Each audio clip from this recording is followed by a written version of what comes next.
हल्द्वानी पहुंचे राज्य के मुख्यमंत्री तीरथ सिंह रावत ने रविवार को 109 करोड़ रुपए की लागत से 24 योजनाओं का शिलान्यास किया। उन्होंने कहा कि सरकार सबका साथ, सबका विकास और सबका विश्वास की नीति के तहत काम करने में जुटी हुई है। सीएम तीरथ रावत ने कहा कि कोविड काल में जिन बच्चों ने अपने माँ बाप को खोया है, उनके लिए सरकार वात्सल्य योजना चला रही है ताकि उनको अपने माँ बाप की कमी न महसूस हो सके। बच्चों का जीवन यापन का खर्चा राज्य सरकार उठाएगी और उनको उच्च शिक्षा से लेकर तकनीकी शिक्षा भी देने का काम सरकार करेगी।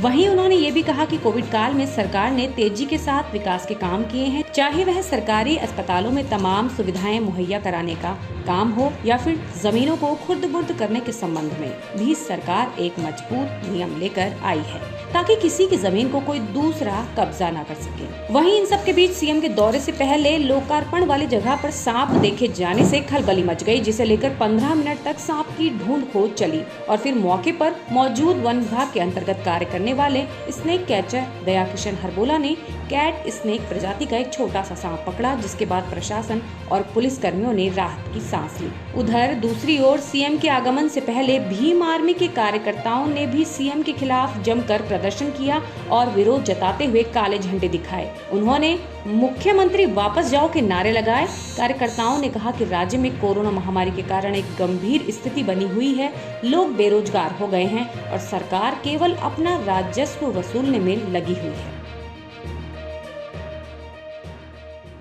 विकास हमारा मुद्दा है और प्रधानमंत्री जी का जिस तरह कहना ही नहीं करना भी है, सबका साथ, सबका विकास, सबका विश्वास, आम जन को विश्वास में लेते हुए विकास कार्यों को आगे बढ़ाना, वो हमारी सरकार कर रही है और हम पूरी तरह गति के साथ में हर क्षेत्र का विकास करना चाहते हैं और कर रहे हैं। उन्हीं की आज समीक्षा और उन्हीं का लोकार्पण आज हमने किया है और मैं कह सकता हूँ कि जितना तेजी से हम इस कोविड के समय में भी काम किया है वो आप सबके सामने है। हमने वात्सल्य योजना चलाई और मैं कह सकता हूँ कि वो वात्सल्य योजना किसी का माँ बाप चला गया, अनाथ हो गया है, वही नहीं तो माँ बाप में एक भी बच्चा है लेकिन उसका अर्निंग का कोई साधन नहीं है, उसको भी हमने उसमें लिया है। कोविड के समय में माँ बाप किसी भी बीमारी से चले गए, न कि कोरोना से ही, उनको भी उसमें लिया है।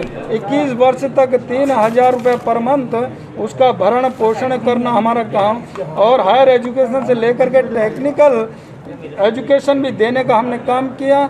जब वो नौकरी की बात आएगी 5% देने का काम किया। उसकी ज़मीन का कोई खुर्द-बुर्द न कर सके, डीएम को उसको अधिकार दिया।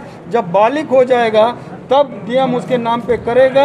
ऐसी योजना हमने की है और मैं कह सकता हूँ कि ये कई स्टेट में ऐसी योजना नहीं है जो हमने किया। माननीय प्रधानमंत्री जी ने भी नवंबर तक राशन देने का काम किया और यही नहीं तो 18 से ऊपर के नौजवानों को फ्री वैक्सीन लगाने का जो काम किया है, हम माननीय प्रधानमंत्री जी का भी हृदय से आभार।